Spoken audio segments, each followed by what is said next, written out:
लताबाईंच्या भावमधुर गळ्याप्रमाणेच त्यांच्या साधेपणाचं मला नेहमीच अप्रूप वाटत आलं आहे. एवढ्या वैभवात त्या इतक्या साध्या कशा असू शकतात याचं कुणालाही आश्चर्य वाटावं. पण साधेपणा हाच मंगेशकर परिवाराचा अलंकार बनला आहे. उपजीविकेचं साधन या पलीकडे फिल्मी दुनियेशी त्यांचा तसा मुळी संबंध नाही. हा परिवार भारतीय चित्रपटसृष्टीत गेली अनेक तप वावरत आहे हे कुणालाही सांगूनही खरं वाटू नये इतकी ही मंडळी फिल्मी वातावरणापासून, तेथील झगमगाटापासून, छान छोकीपासून शेकडो योजने दूर आहेत. लतामाईंना आणखी एका गोष्टीचं जबरदस्त आकर्षण आहे. त्यांचा विपुल केश संभार. पायापर्यंत पोहोचणाऱ्या आपल्या या लांब सडक केसांची त्या आवडीनं परिश्रमपूर्वक निगा राखतात. आपलं हे वैभव अभिमानानं जपतात.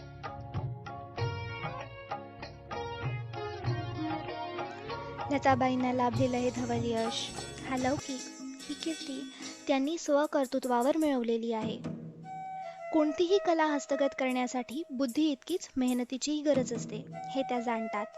नवे मेहनत, सतत उद्योग हाच मुळी त्यांच्या जीवनाचा स्थायी भाव बनलेला आहे. उत्तम पार्श्वगायिका म्हणून आपला जम बसवण्यासाठी सक्त मेहनत त्यांना घ्यावी लागली. अपार कष्ट उपसावे लागले. जिद्दीच्या निस्वाभिमानी वृत्तीच्या लताबाईंनी अहोरात्र खपून शून्यातून हे आजचं विश्व उभारलेलं आहे. नावलौकिक संपादिलं आहे. अनेक संकटांना, दिव्य प्रसंगांना त्या धडाडीनं समोर गेली. पण कधी त्यांचा आत्मविश्वास ढळला नाही, मन विचलित झालं नाही की परिश्रमात खंडही पडला नाही. त्यांचं महत्वाकांक्षी मन प्रतिदिनी, प्रतिक्षणी झेपा घेतच होतं. नवनवं क्षेत्र पादाक्रांत करत होतं. आपल्या वैशिष्ट्यपूर्ण गायिकेचा ठसा तेथे उमटवीत होता. आज जी मंगेशकर घराण्याला प्रतिष्ठा प्राप्त झाली आहे, तिचा पाया रचला लताबाईंच्या वडिलांनी, म्हणजेच मास्टर दीनानाथ रावांनी. पण त्यावर कळस चढवला तो त्यांच्या या लाडक्या सुकन्येनं, स्वरश्री लता मंगेशकर यांनीच. पण हे सारं वैभव प्राप्त होऊनही लताबाईंच्या श्रमात काही खंड पडला आहे का? मुळीच नाही. हा कष्टाळू जीव आजही श्रमत आहे. आजही धावपळ चालूच आहे. आजही रात्रीचा दिवस होतोच आहे. हे असं का? अनेकदा मला कोडं पडतं. लताबाईंनी आता थोडं कमी काम करावं, मिळवलेल्या वैभवाचा थोडा निवांतपणे भोग घ्यावा, पण त्यांच्या ते स्वभावातच नाही. स्वतःसाठी काही करणं त्यांना कधी जमलंच नाही. यशानं त्या कधी होरळून गेल्या नाही की आपण खूप मिळवतो, घरच्या कर्त्या आहोत, यांचा त्यांना गर्वही झाला नाही. आपलं कुटुंब सुखात राहावं, उतारवयात आपल्या मातेला सुख मिळावं, आपली भावंड वैभवात वाढावी, कर्तृत्ववान ठरावीत म्हणून त्या कणाकणानं झिजत आल्या, श्रमत आल्या. 4 पैसे हाती आल्यावर त्यांनी कपडे लत्ते दागदागिने खरेदी केले ते भावंडासाठीच. स्वतःसाठी काही करावं असं त्यांना कधी वाटलंच नाही. आपल्या भावंडांना पित्याच्या मायेनं त्यांना वाढवलं, मातेचं प्रेम त्यांना दिलं. पण तरीही आपण कुटुंबासाठी काही करत आहो हा विचारही त्यांच्या मनाला कधी स्पर्श करून गेला नाही. उलट दिवसेंदिवस त्या विरक्तीकडेच अधिक झुकत चालले आहेत. लताबाईंचा फावला वेळ आध्यात्मिक गोष्टीत अधिक खर्ची पडत आहे. न चुकता त्या ज्ञानेश्वरीचं पारायण करतात, विवेकानंद वाचून काढतात. कामावरून परतायला कितीही उशीर होवो, स्नान आटोपून मनासारखी देवपूजा केल्याशिवाय त्या तोंडात अन्नाचा कणही घेणार नाहीत. खाण्यापिण्याच्या बाबतीतही हाच प्रकार. अधिक साधा, अधिक शाकाहारी आहार त्यांनी सुरू केला आहे. जिभेचे चोचले पुरवणारे पदार्थ खाल्लेच पाहिजेत असं त्यांना वाटत नाही. मला वाटतं याचमुळे त्यांच्या आजच्या विचारांना वेगळीच धार आलेली आहे. वाणी अधिक तेजस्वी झाली आहे आणि चेहऱ्यावर समाधानाचं आगळंच तेज विलसू लागलं आहे. तसं पाहिलं तर त्यांचं जीवन कधीही कुठल्याही परिस्थितीत चैनी बनलं नव्हतं. तशा त्या थोड्याशा चिडक्या होत्या, बडबडही फार करीत, जरा जराशा कारणावरून चिडत. पण स्वभावाचा तो चिडकेपणाही आता पार नाहीसा झाला आहे. उंची कपडे व उंचीयत्तर यांचा त्यांना शॉक, पण त्यातही कुठे भडकपणा आढळणार नाही. नीटनेटकी नी थोडीफार सुगंधी राहणी त्यांना आवडते. म्हणूनच त्यांच्या टेलिफोनचा कर्णाही सदैव सुगंधीच असतो. त्यांचा सर्वात मोठा छंद म्हणजे फोटोग्राफी. उत्तमोत्तम कॅमेरे त्यांच्या संग्रही आहेत. वेगवेगळ्या कोनांनी छायालेखन करणं, मनोहर सौंदर्यस्थळ आपल्या कॅमेऱ्यानं टिपणं व आपल्या आवडत्या मंडळीची छायाचित्र घेणं यात त्यांना विलक्षण आनंद होतो. त्यामुळे त्यांच्या संग्रही अनेक छायाचित्र आहेत. त्यातही स्वतःची अभावानं सापडतील, म्हणूनच त्या गमतीनं म्हणतात, स्वतः फोटोग्राफर असलं की असंच होतं बघा. चित्रकला हा असाच त्यांचा आणखी एक आवडीचा विषय. आपल्या आईकडून हा आपल्याला वारसा मिळाला असं ते अभिमानानं सांगतात. त्यांनी अनेक चांगली निसर्ग चित्र रंगवली आहेत.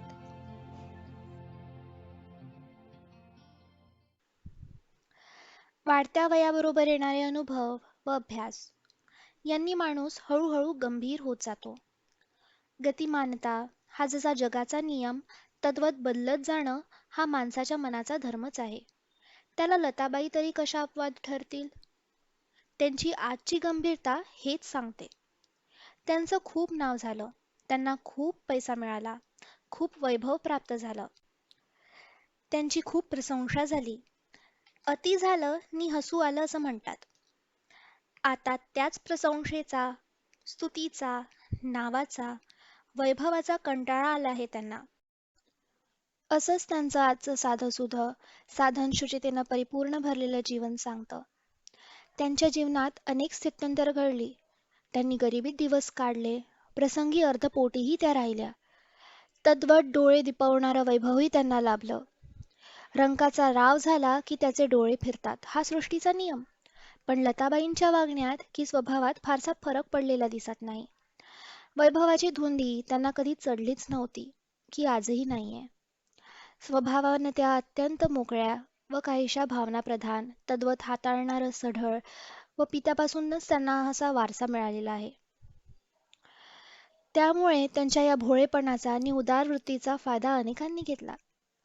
गोरगरिबांना, रंजलेल्या गांजलेल्यांना त्यांनी असंच धन वाटलेलं आहे. पण त्यांचं हे दान गुप्त असतं. या हाताची त्या हाताला कधी दाद लागू देत नाहीत. त्यांच्या संपत्तीवर, त्यांनी केलेल्या आर्थिक सहाय्यावर अनेक जण पदवीधर झाले. कित्येकांनी परदेशचा दौराही केला.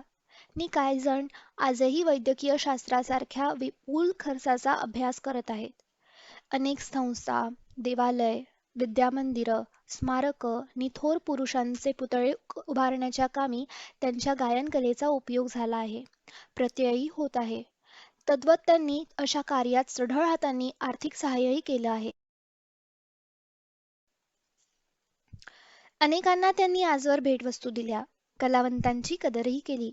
गुणीजनांपुढे त्या नतमस्तक झाल्या, पण त्यांची कधी जाहिरात केली नाही, की करणाऱ्यांना ती करूही दिली नाही. मराठी चित्रपट सृष्टीसाठी त्यांनी काय कमी केलं?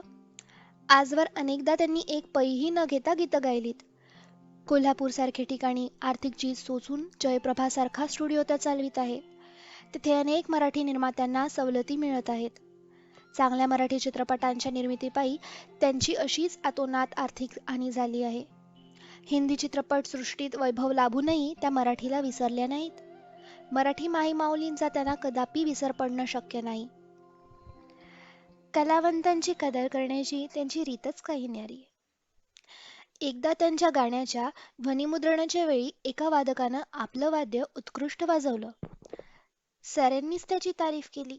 पण लताबाईंनी गाण्याचं ध्वनिमुद्रण संपताच त्याच्या हातात 100 रुपयाची नोट कोंबून त्याला शाबासकी दिली. मराठा तितुका मेळवावा या चित्रातील सुलोचनाबाईंची जिजामातीची भूमिका त्यांना इतकी आवडली की त्यांनी त्यांच्यासाठी एक मौल्यवान हार खरेदी करून स्वतःच्या हातानं सुलोचनाबाईंच्या गळ्यात टाकला. गोवा सहाय्यक निधीसाठी माटुंगा येथे षण्मुखानंद सभागृहात जो भव्य कार्यक्रम सादर झाला, त्यावेळी अंगात ताप असताना व पोटदुखीमुळे पोटात अन्नाचा कणही ठरत नसताना त्या स्वतःचं दुःख, क्लेश विसरून गायल्या. जनता जनार्दनाला त्यांनी संतुष्ट केलं. त्यांच्या कलेचा एका चांगल्या कार्यासाठी उपयोग झाला.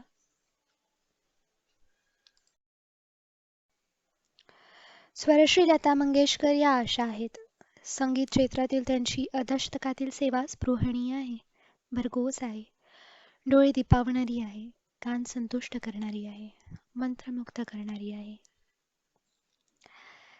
पार्श्वगायिकेबरोबरच संगीत दिग्दर्शिका म्हणूनही त्यांनी मराठी चित्रपटसृष्टीत चांगली कामगिरी बजावली. आनंदघनाच्या बासरीप्रमाणेच त्यांच्याही सुरेल संगीताचे सुमधुर सूर भारतीय चित्रपटसृष्टीत सदैव घुमत आहेत. संगीताइतकाच त्या साहित्यातही रस घेतात. अनेक हिंदी, उर्दू, बंगाली व मराठी कवी, साहित्यिक त्यांनी वाचून काढले आहेत. म्हणूनच फारसं शिक्षण झालेलं नसतानाही त्या चांगलं लिहू शकतात. चटकदार, ओघावत्या भाषेत लिहू शकतात. फावल्या वेळात त्या असंच लिहत असतात. मनातले विचार कागदावर भराभर उतरवीत असतात. पण आपलं हे लिखाण त्यांनी कधी प्रसिद्ध केलं नाही. माझी इच्छा आहे त्यांनी आपलं आत्मचरित्र लिहून प्रसिद्ध करावं. ते त्यांच्याच आवाजाइतकं रसाळ, चटकदार आणि तितकंच उद्बोधकही ठरेल. एका थोर कलावंताची ती तेजस्वी जीवनगाथा नव्या कलावंतांना सतत स्फूर्ती देत राहील.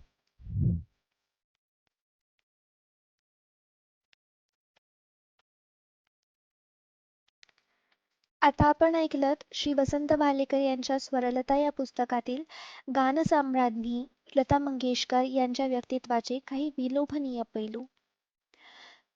वसंत बाबाजी भालेकर यांच्याबद्दल बोलायचं झालं तर त्यांचा जन्म 1930 साली झाला. कला क्रीडा समीक्षक व पत्रकार म्हणून ते प्रसिद्ध होते. चित्रतारे, सिनेकलावंत, सुरामी वंदिले, सुलोचना, चंदेरी बातचीत, स्वरलता इत्यादी कला चित्रपट विषयक पुस्तके त्यांची प्रसिद्ध आहेत. हुतू कसा खेळावा हे क्रीडा विषयक पुस्तक प्रसिद्ध आहे. अशी मी जयश्री या जयश्री गडकर या आत्मचरित्रांचे त्यांनी शब्दांकन केलेले आहे. क्रीडा विश्व या अंकाचे संपादक होते ते. समर्पक व सौंदर्यपूर्ण स्वरूपात कलावंताचे व घटनेचे शब्दचित्र रेखाटणे हा त्यांच्या लेखनाचा एक विशेष अंग आहे.